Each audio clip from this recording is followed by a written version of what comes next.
Hey everybody, so today I'm going to be doing another of my top 5 series. These are my top 5 products of any type of category I want. It could be something as specific as my top 5 neutral MAC eyeshadows, or my top 5 MAC eyeshadows, my top 5 highlights, any sort of thing that I want. And today's is the last one, highlights. So these are just my top 5 favorite highlights of all time.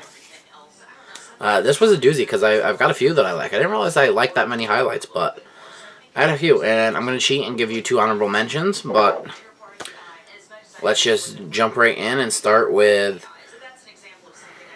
probably the first highlighting product that I really got into, and that is the Balm Mary-louimnizer, which, lovely mugshot. It is just this gorgeous light gold, pearlescent, champagne, glowy goddess, super shimmery, super incredible, very easy to overdo and look super metallic. If that's what you want, great, go for it. Personally, I usually don't use it that much. I like a soft glow from it, but I really do like it. It's one that I find that I reach for more often than I ever thought I would. So it is definitely in my top 5. The next one is an Urban Decay one, and this is the Urban Decay Afterglow 8-Hour Powder Highlight. And this is in the shade Aurora, and it is just this very light, very iridescent, very duochrome pinky shade.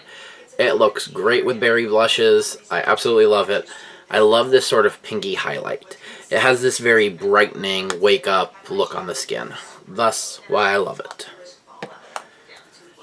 The next thing, keeping in line with that, is newer, but it's still a favorite. It's what I've got on my cheeks today, and that is the Becca Prismatic Amethyst highlight. And let's take a second to look at the packaging. It's standard Becca, but different because it's got that sort of lavender reflective shine. It is a gram less than the regular Becca powders, but with how much you use, I don't see that being an issue for me. I mean, yeah, it's not cool that they did it like that, but whatever. And just absolutely gorgeous. Almost, it's very pearlescent with this sort of pinky undertone. It looks like it has a lavender undertone. On the skin, though, I see much more pink than I do lavender, which is something I like. I like that sort of pinky duochrome. So, love it. If I were to ever run through it, I would without doubt repurchase it. Obviously, that should be a given that I'd repurchase any of these since they're top 5s. Keeping right in line with the Becca, my next favorite is a poured cream one, and this is in the shade Moonstone.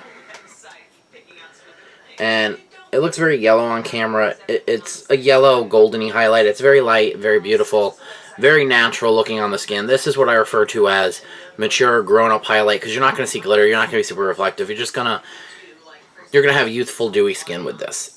It's just absolutely gorgeous. I absolutely love this. I love the formula.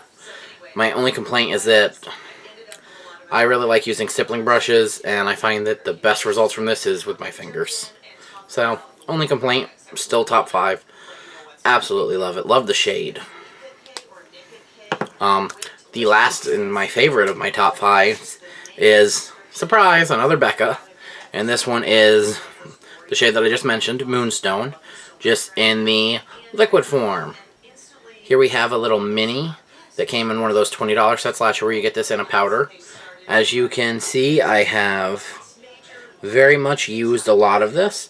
That's why I have a full-size waiting in the wings for when I run out, because I will. This is just absolutely gorgeous. It's glowy goddess. It's lit from within beauty. It blends in so seamlessly. It looks so flawless. I absolutely love it. I love these liquid highlights. I have little of Moonstone, little of Opal, full size of Champagne Pop, full size of Moonstone. Absolutely love them. And while I haven't done it, I know others like mixing them in with their foundations. So I think you'll be impressed if you give these a try. Like I said, the minis, great way to try them. They currently have, I think, Champagne Pop and Opal in the $20 sets, and they are well worth it. And you get those in a little powder. So those are my top 5. Now we're going to cheat and do 2 honorable mentions, and one is one that was almost a top 5, but realistically it's not because of how often I use it in comparison to the product that it was up against, and it was up against Urban Decay Aurora. And honestly, it's just, I use Aurora more because it's a powder, it's quicker, it's easier. I could just pat a brush in, hit my cheeks, and go. Whereas the other one, I gotta put on my little palette and then use a stippling brush. And now, you may or may not know what it is at this point. Benefit High Beam. And it's just this very bright, very pearlescent pink. Like I said, very close to Aurora. If it weren't a hair more work, I'd probably use it more often, but by comparison, I just couldn't justify it beating Aurora out. And then the other honorable mention is an honorable mention because it's a drugstore product, and I feel like I should at least have one drugstore in here, and I don't typically reach for a lot of drugstore highlights. If I'm going to, it's either this or my e.l.f. illuminating palette. And this is actually the first highlight I ever owned, and it is Wet n Wild Reserve Your Cabana. It's supposed to be a bronzer, but I mean, look at this. Even if you're super fair, I really don't think that this is going to be a bronzer on you.